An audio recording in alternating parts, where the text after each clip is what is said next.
భరించి మానవులను నివసించుటకై ప్రభు అయిన యేసుక్రీస్తు నరవతారం ఎత్తి ఈ లోకములోనికి వచ్చినారనియు ఆయన శిలువలో కార్చిన రక్తము ద్వారాగా మీ పాపము నుండి మీకు విడుదల దొరుకుతుందనియు హృదయపూర్వకంగా మీరు విశ్వసిస్తున్నారా?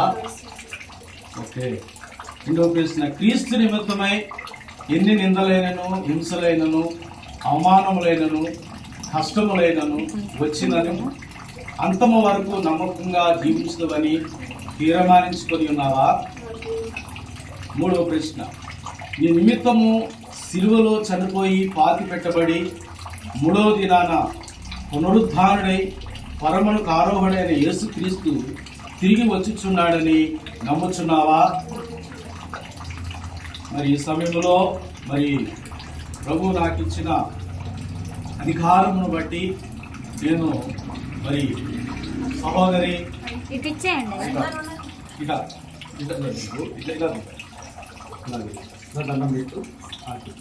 సహోదరి శ్రీలతకు ప్రభు అయిన యేసు క్రీస్తు నామములో నేను బాప్తిసం ఇచ్చుచున్నాను.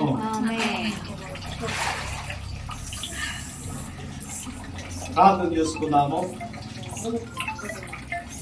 పరలోకమందున మా తండ్రి, ఈ ఉన్నతమైన నామమును బట్టి, ఘనమైన నామమును బట్టి మీకు వందనాలు, స్తుతులు, స్తోత్రాలు చెల్లిస్తూ ఉన్నాము.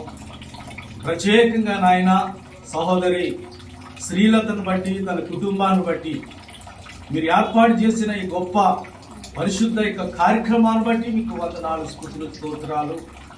భూమికి పునాది వేగమునపే నీ బిడ్డను మీరు ఎన్నిక చేసుకొని ప్రభువా నీ యొక్క కృపలో ముద్రించి నీ యొక్క సొంతముగా మీరు ఏర్పాటు చేసుకునే విధానం బట్టి మీకు వందనాలు, స్తోత్రాలు చెల్లిస్తున్నాం.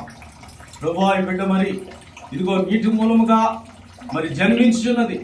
మీ నామములో ఆత్మ మూలముగా జన్మించడానికి, నీ సన్నిధిలో ఎదగటానికి, నీ సన్నిధిలో నమ్మకంగా జీవించడానికి, సంఘముతో సహవాసముతో పరిశుద్ధమైన బలలో నమ్మకంగా జీవించడానికి దేవా నీ వాక్యముతో కట్టబడటానికి నీ కృపను అనుగ్రహించమని, కుటుంబాన్ని అంతటిని దీవించి ఆశీర్వదించమని, ఈమె కాకుండా తన భర్త కూడా తన కుటుంబం అంతా కూడా నీ సన్నిధిలో ఉండటానికి నిత్యమైన కృప ఆశీర్వాదముల చేత ఈ బిడ్డను మీరు దీవించి ఆశీర్వదించమని, కుటుంబాన్ని దీవించమని యేసు క్రీస్తు పరిశుద్ధ నామములో అడుగుచున్నాము మా పరమ తండ్రి. ఆమేన్, ఆమేన్, ఆమేన్, ఆమేన్.